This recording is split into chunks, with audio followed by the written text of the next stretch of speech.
Hey guys, thank you so much for joining me on this little extra, I guess you could call it, webinar on the essential oils that I chose to use for our full moon in Sagittarius practice this week. As promised, I wanted to drop this little bit of extra information in for you, just picking apart the reasons and the support mechanisms behind the oils that I chose to use as a way of supporting the themes that come up during this Sagittarius full moon. Now, full disclosure, I am not an astrologist. I, do not profess to be an expert in this area. I just love learning about how the full moons and new moons and planets seem to create changes and impacts on our emotions and our behaviors, because it helps me to find meaning in what I'm feeling.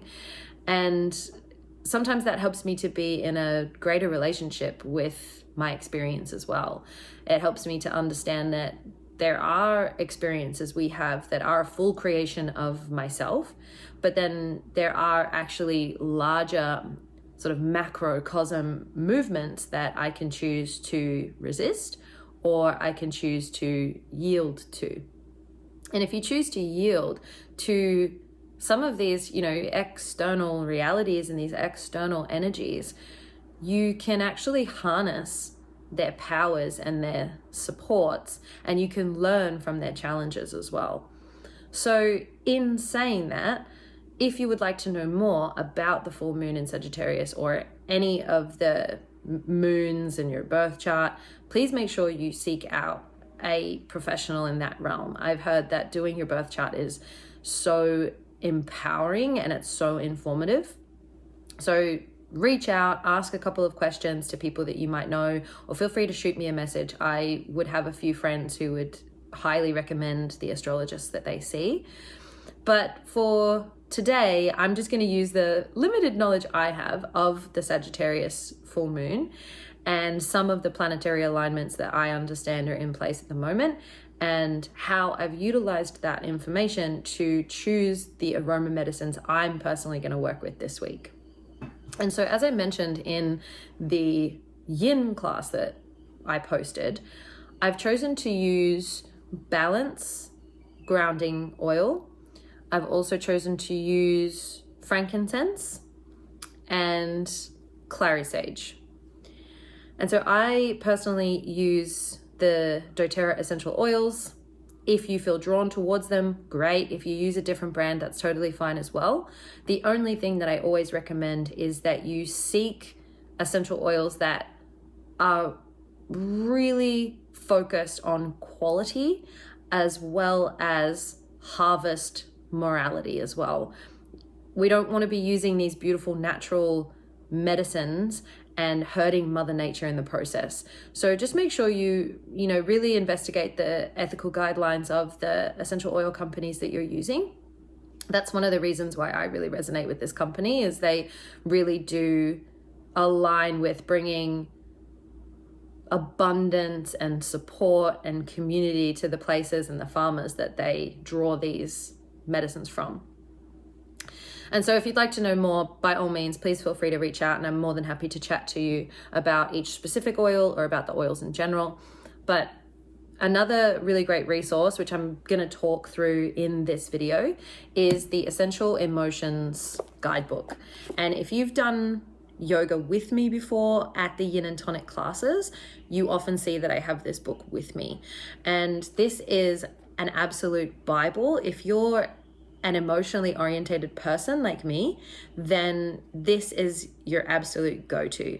So this book details all the oils in the current catalog, and they're always bringing out new ones, so it's always a bit of a step behind, but that's okay. There's always opportunity to learn more.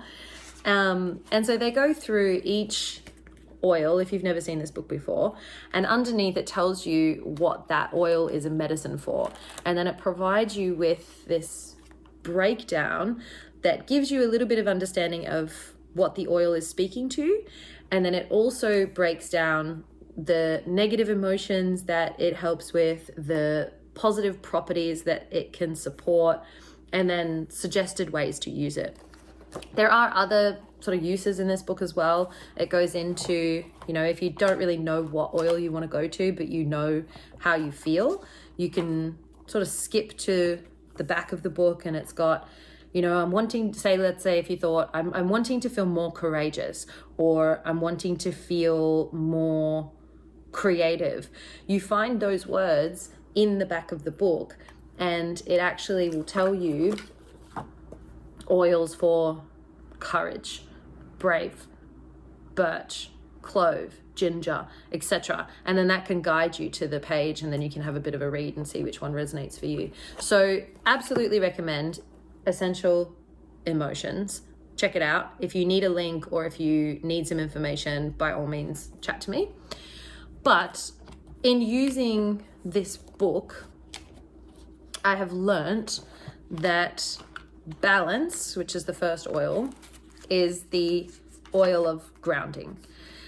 And I use I use balance quite a lot in my full moon practice personally, because the full moon, I don't even know why I'm looking for it, because I know what I'm going to say anyway. The full moon is often a very tumultuous, swirling time, and the sun governs a little bit more of the ego, the thinking mind, the masculine energy, and the moon governs more of our darker subconscious, the emotional side, the more feminine aspects of our nature. And because of that, the full moon, whatever themes it's swimming in for that month, is going to suck all of that emotional content towards the surface. In the same way that the moon influences the moving tide, the moon will draw and sway all of that subconscious juice living underneath your surface. So I've often said in classes before, using balance is a great way to tether your boat to a jetty. If you can imagine a boat, you know, just on the surface of the ocean, if the ocean starts to get really messy and really tumultuous, the boat's going to be really unsafe and really unstable, and it will probably get lost. It may even capsize, and it may even drown. But if you can moor your boat to something stable, something solid, then it will still move with the movements of the ocean, but it won't be as unsafe. It will still have a connection to something that is moored to land, moored to something that is essentially represented as your reality. You're still anchored in reality. And so that's why I really like to use balance at the beginning of a full moon ceremony, because it helps to create that solidarity to reality, so that you don't drift off into this spiritual space and perhaps learn something very interesting about yourself or about the spiritual realm, but then you have no way of bringing that content back to land, back to reality in a way that enables you to move from that wisdom, right? So, it smells so good. This oil is actually really great if you're someone who's quite anxious. I use this when I can feel my anxious energy just getting a little bit out of control and I get really up in my head. And that's, you know, the rising yang of the full moon. It's that rising energy. And by drawing that energy back down towards the feet, back down to those tree roots, it helps the mental energy to just solidify and to perhaps soften. And the thoughts and the expectations can just soften around the edges, you know? And so that's definitely one of my go-tos. And in relation to this particular full moon in Sagittarius, Sagittarius is a fire sign. So fire is very yang. It's very expressive. It's actually the height of the elemental cycle. And it's the most yang element. And in saying that, when the yang energy is out of control, if you think of a burning bushfire, that fire is no longer conducive to life. Fire is very important for life to exist, and it's very important for our sense of warmth. It's very important for our ability to cook food and draw nutrients out of things. And it's also important, for burning up debris that we no longer need. But if you imagine that big burning bushfire, that is no longer a fire that is safe, and it's no longer a fire that is helpful to our personal experience. We want to be able to create fires in more of like a campfire or a sort of kiln environment where we can use the beautiful qualities of that heat and that beautiful yang wisdom without it getting out of control, without it spreading through the mind into this overthinking experience or perhaps over communicating experience. And if you're someone who can be quite vulnerable to a great deal of anxiousness, sometimes that comes out as this blah, blah, blah, blah, blah, blah, blah, blah, blah, blah, and, over analyzing everything and then needing to over communicate constantly. And so in the full moon of a fire sign, you might feel some of that, reactivity coming up. And so if you notice that, perhaps just revisit that imagery of a burning bushfire. And do you feel like that's the experience you're having within? Can you perhaps calm that bushfire down, add a little bit more water, which is, this balanced, grounded energy, add a little bit of water element to help soothe that outrageous fire. And I mentioned in the video that when a fire element is out of balance, a great way that you can support that is through building a healthy water element. Because the water element, if the fire element sits up here, the water element is sort of down here, and the water element is the grandmother to the fire element. And it offers this beautiful support if it's healthy and if it's strong. But if the, fire element is really just out of control, then the water element can actually get over controlling, and it can actually not help the fire element, but it actually injects it with fear. And as you can imagine, that's not going to be helpful to someone who's experiencing all this anxiety. Fear just makes that experience so much worse.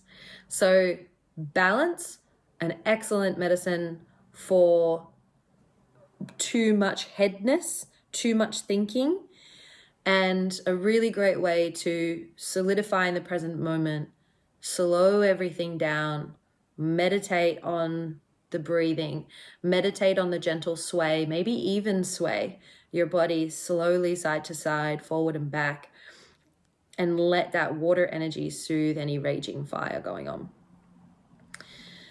And so let's move on to the next stage of medicine. I went for frankincense this time around because Sagittarius is a seeker of truth, and frankincense is the oil of truth.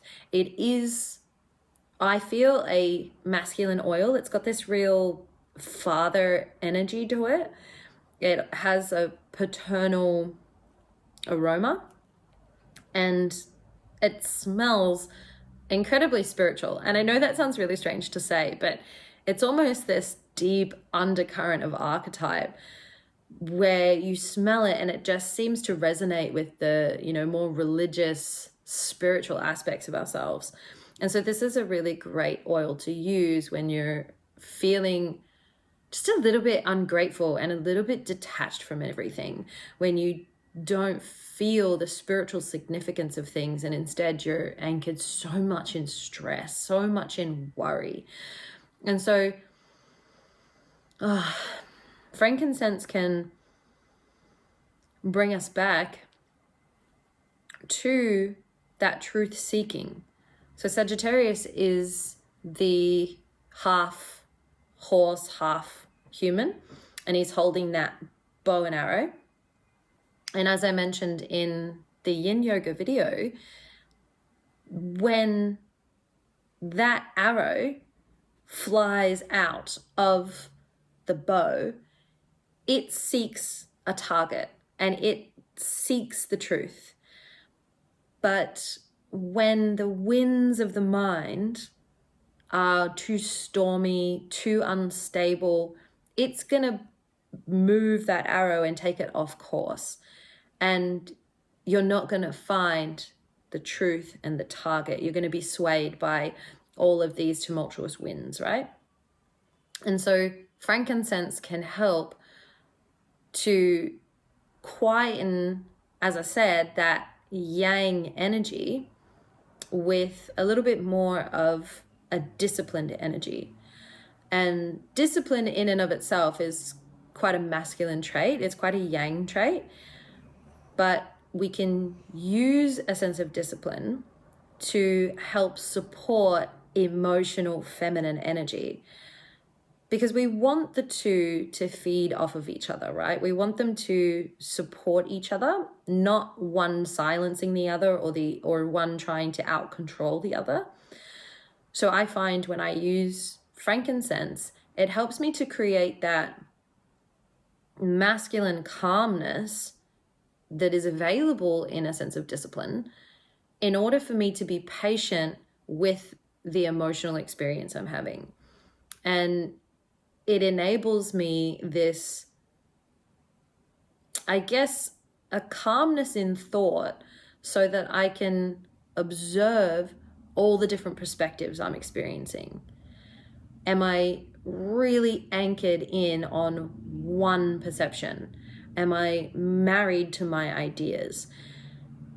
Am I struggling to open to opportunity and possibility that is being presented to me? And that's very on trend with what this full moon is offering us. So during this time, you might find that you're being presented with these opportunities and with these challenges, whether it's with other people, whether it's through your work, whether it's this new journey that is unlocking within you, this sort of inner growth that's happening.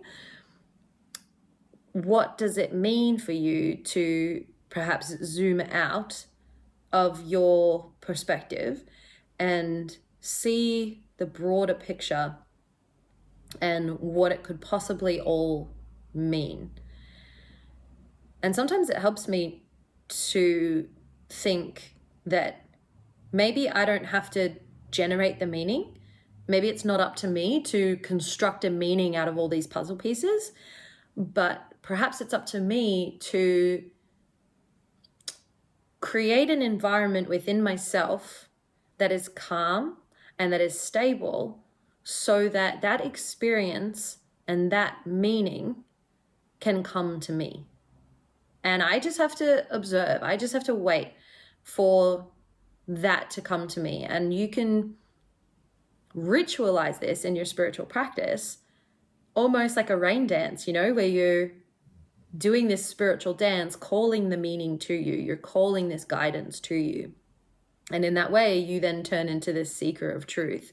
You're not married to the perceptions you're having, and you're not married to the emotions you're experiencing. Instead, you're just appreciating everything that happens and sifting through everything to find, is this truth for me? Is this true to my experience? Does this feel true in my heart? And so frankincense can be really helpful in creating that inner state. Outside of the full moon, frankincense is also a really great medicine for things like anxiety, depression, overbearing metal element. Metal element can get very sort of just negative and like neurotic, just like a tendency towards negative perception and negative emotion. Frankincense can help balance that out by bringing that sacredness back in, seeing the purpose in all things, that, age-old statement, everything happens for a reason. We just have to find it. And so I've really worked with frankincense quite a lot for myself to help me balance that tendency I have towards, really heavy, like stagnant, pungent emotion. And so that brings us to the final oil for our practice today, which is clarisage. And the first time I met clarisage, I actually hated it, which is so funny to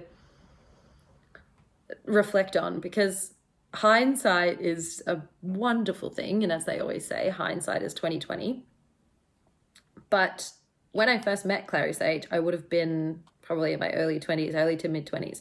And when I think back to the pocket of time in my life, I was really unclear.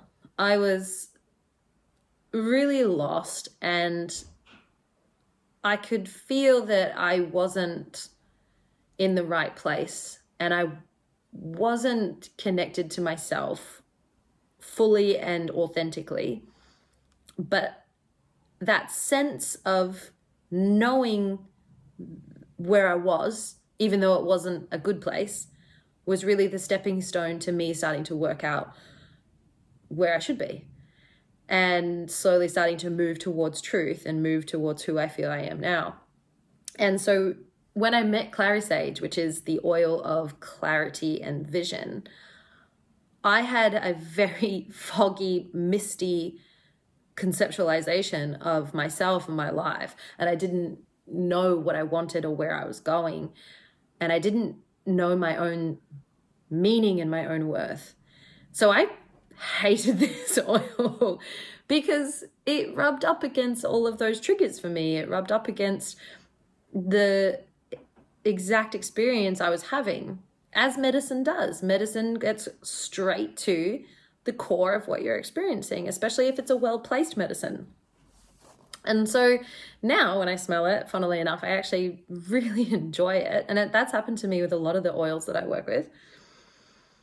But as I said, clarisage is the oil of clarity and vision, and how it can help in this full moon era is by illuminating that sense of reason in what is going on. And it can also help with the illumination of the full moon. The full moon gets really bright, everything outside you can see in the middle of the night. That also happens through, the veils of your subconscious. The moon sort of shines this symbolic light through the window of your subconscious, and you can see a little bit more in that subconscious realm because it's illuminated. And by bringing that illumination to light, we're able to understand ourselves a little bit deeper and understand the inner emotions, the inner child sensations that might be causing us to feel and act the way we are. But it also sort of clears the fog that might be on the outside. It can release this covering over the inner eye, over the third eye center, that is hindering you from seeing the truth. So it's almost like, you're opening the curtains. If you've got a full moon outside and you're wanting your room to be, bathed in moonlight, then you have to open the curtains. And clarisage helps you to open those curtains and to create a clear film between this illumination energy and the inner realm of your existence. And that's not always shadow stuff, right? I mean, the inner realms of your existence also possesses your inner purpose. It possesses your goals. It possesses the idealized version of how you want to feel, of who you want to be when you are aligned with your values. And so I use clarisage when I'm feeling confused, when I can feel this tug of war happening between my ego and my spiritual self, how can I declutter the content, the data between these two entities of myself? Because that space does get clogged up. For anyone who's ever checked, their storage on their iPhone, have you ever checked it? And it sort of like has all those colors and it tells you what your storage is being used up on. And you've generally got like this giant section, there's like photos and videos, and then you've got the apps and things on the end. I sort of see that space between, my deeper spiritual self and my ego self. I sort of see that space in between, and sometimes that space can get clogged up with just data. And sometimes that data is useful and helpful. Other times it's just junk. It's just stuff designed to distract me away from the point, away from the purpose. And so Clarisage is almost like a disc cleaner, it just wipes off any bloatedness in that spiritual space and helps you to clear that mental fog and helps you to find what really feels like it means something. And that can swing both ways. There can be something happening in your life or something happening in your heart that means something negative. And that heartbreak or that pain is very real and it's very true. But it's very real and it's very true because it's trying to teach you something. And if you can calm yourself down with balance and slow down, you can quieten the anxiety and sit in a place of patience with frankincense and open yourself to the sacredness of the lesson. You can clear the distractions with Clarisage, and you can invite this clarity, illumination, and transcendence into yourself so that you can have a genuine conversation with your heart space, with your pain, and say, what do I need to know? What are you trying to teach me? And anytime I've done that in spiritual practice, I've always gotten an answer. And then that's a whole nother process. Once you get the answer, sometimes then it's a process of accepting the answer. You might need to even mourn the answer. You might have to go through a mourning process of that realization. But even the recognition of a negative state and tapping into that can be a really powerful experience. And then likewise in the reverse. Sometimes you need to see a positive experience as what it is. You might have this inner state of feeling really great and really driven and really grounded towards something that makes sense to you. And that can be a clear green light for you to keep moving towards what makes sense. So tapping into those positive feelings where you think, I feel really good when I do this, or doing this produces a great day for me, or I really love the way I feel when I'm around these people. Those are green lights, and they're universal signals to you that suggest, hey, maybe you should follow that, and maybe you should keep doing that, especially if it's creating more positive opportunity for you. Because the more you feel good, the more space and time and energy you have to do that inner work. You have more tenacity to sit in the harder places of your life because you value and see and understand the positive sacred sides as well. And you can be motivated towards those illuminations and towards those transformations, guided by aroma medicines, or guided by the full moon and the planets, or guided by your chakras or your meridians, whatever it might be.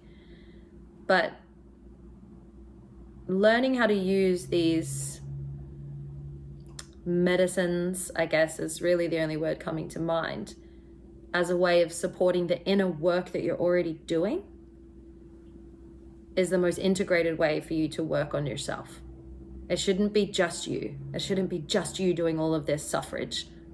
It can be you working on yourself with the help of these really powerful tools. And so if this resonated with you, or you would really love to learn more about any of the concepts that I spoke about today, please by all means reach out to me. Let's have a conversation.